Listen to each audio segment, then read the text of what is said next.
बोलिए। हमारे देश के जो स्वतंत्रता सेनानी थे, जिनको फांसी पे चढ़ा दिया गया, जिनकी हत्या कर दी गई, जिनके घर उजाड़ दिए गए, जिनके माँ बाप को बदहाली में जीवन जीना पड़ा, उनकी आत्माएं आज जो भटक रही हैं भारत को आजाद करने के लिए, वो कहीं न कहीं लक्ष्मीबाई की शक्ल में हो, चाहे नेताजी सुभाष चंद्र बोस की शक्ल में हो, चाहे भगत सिंह की शक्ल में हो, इस पैनल के अंदर हैं, आपके साथ हैं, आप उनका प्रतिनिधित्व कर रहे हैं। क्योंकि इस तरह की कड़वी बातें राष्ट्र हित में इस धरती पे, भारत की भूमि पे आज के डेट में कोई बोलने वाला नहीं है।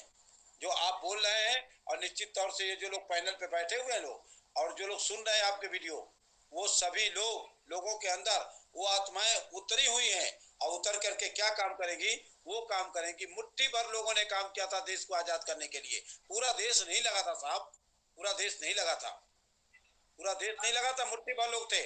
उन लोगों ने अलग जगाया, उन लोगों ने मिशन बनाया, और मिशन बना करके अंग्रेजों को झकझोर दिया। लेकिन अब वजह यह है कि पौने 200 वर्ष अंग्रेजों का गुलामी और 75 साल ये गुलामी हमारे डीएनए में इतनी घुस चुकी है कि इसमें से निकालना बहुत मुश्किल सा दिखाई दे रहा है। लेकिन ये सब संभव होगा, ये सब संभव होगा आपके दृढ़ प्रतिज्ञा के सामने। ये सब नतमस्तक होंगे, जो आप लोग भी आप होंगे मेरी सब बातचीत को सुनेंगे और काम सुनिए, होगा। मैं किस तरीके से जंग को झाड़ रहा हूं। और मैं तो उनसे ठीक बात ये पूछता हूं कि भैया तुम विद्वान हो, उससे मेरे का क्या भला हो रहा है, देश का क्या भला हो रहा है, ये तो बताओ मुझे। आजकल तो वो कहते हैं भाई साहब मेरा जो है ना वीडियो रिकॉर्ड मत करिए, तो मैं उसको फिर कहता हूँ चलो नहीं कर रहा हूँ। वो इतने डरे हुए हैं कि हम क्या कड़वी बात कह देंगे, उनको कोई भरोसा नहीं है। लेकिन मैं उनसे पूछता हूँ कि आप ये बताइए कि अल्टीमेटली हम किस काम के विद्वान हैं, ना जो वोट देते हैं, ना जो सही बात करते हैं, ना जो है ना देश को कहीं ले जाना चाहते हैं। इस देश पे इतने बड़े अत्याचार हो रहे हैं, तो तो ये इन एक बात मैं विद्वानों का पूछता हूँ सबसे श्रीमान बड़ा जी जो है आपसे, ना देशद्रोह है। एक बात मैं आपसे पूछता हूँ।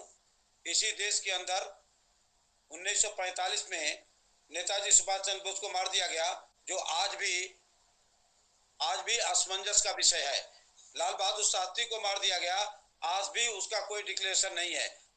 थोड़े दिन पहले बिपिन रावत को मार दिया गया, कोई डिक्लेरेशन नहीं है। राजू दीक्षित की हत्या हो गई, कोई डिक्लेरेशन नहीं है। लोग डरेंगे तो क्यों नहीं डरेंगे? कोई कोई आप होंगे जो नहीं डर रहे हैं, अदरवाइज इस देश के राजनेताओं ने, ये जो काले अंग्रेज हैं, जैसे काले अंग्रेजों के सामने लोग डरते थे, वैसे आज इन राजनेताओं के सामने लोग डर रहे हैं, लोग और डरेंगे। लेकिन उन्हीं में से कुछ भगत सिंह, कुछ चंद्रशेखर, कुछ बिस्मिल, कुछ अशफाक उल्लाह खां, कुछ इस तरह के लोग निकलेंगे माँ के सपूत, जो आपके साथ देंगे, और निश्चित तौर से ये डर खत्म हो जाएगा। बहुत सुंदर बात कही आपने नरेंद्र जी, मैं आपका आभारी हूँ। और हमारे रामवीर सिंह जी उंगली उठा रहे हैं, मैं उनसे अनुरोध करता हूँ कि वो अपनी ओजस्वी वाणी में अपनी बात कहें।